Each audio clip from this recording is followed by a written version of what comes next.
Matthew chapter 6, verse 19. Treasures in heaven.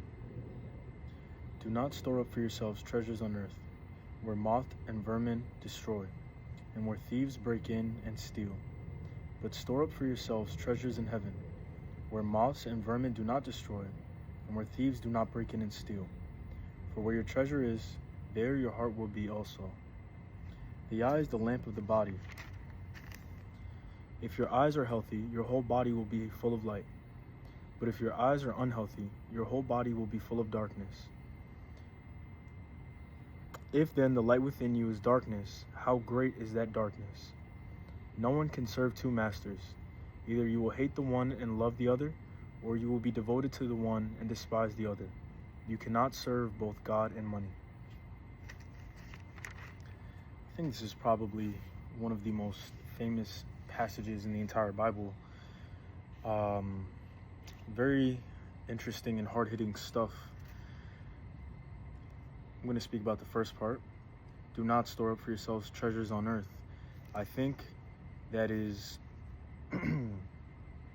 really, really important to remember in these times. Again, I always feel like I say that in these videos, but people are very materialistic. I catch myself being materialistic at times. It's hard not to.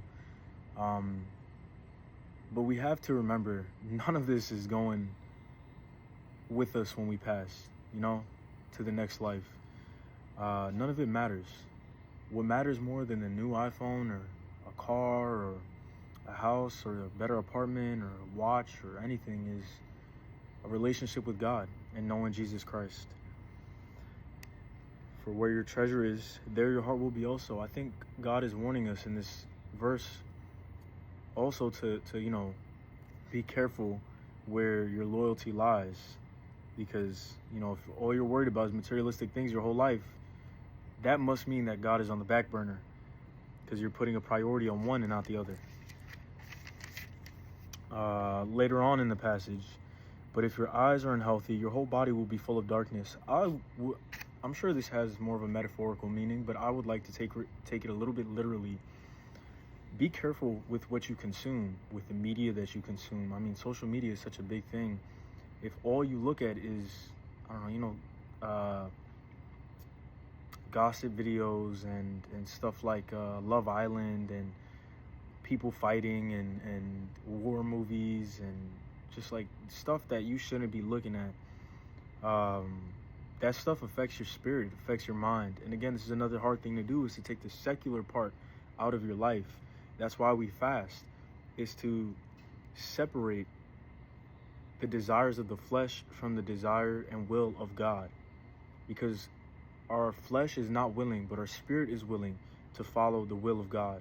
That's why you need to fast, to make that separation. And then the last part I'd like to touch on is no one can serve two masters. Either you will hate the one and love the other, or you will be devoted to the one and despise the other. You cannot serve both God and money. That is 100% true. Probably the truest words that have ever been spoken. It's really hard when you're coming up, or if you're just going on hard times, to keep this in mind. I mean, nowadays you need money to do anything. Honestly, once you hit like your teenage years, you need money to literally breathe. And for those who are struggling, it's even harder to keep that separation. It's okay to focus on money a little bit, just in the sense of like, I need this to survive. But there's people who love it. One example of it would be, you'd see people posting pictures on like Instagram, like doing like a money spread, or I don't know how they do it, like a money spread or whatever. That can be taken as you're in love with money. There's a lot of people who just want to be rich, and they put God on the back burner because they can only see what's in front of them. They're very materialistic, and we need to take that mentality away from us, and we need to separate it by fasting, by praying, by asking God to align our will, or not our will, sorry, I misspoke, but to align us with his will. So yeah, that's what I have to say about that, and I'm going to do this again tomorrow. Thank you.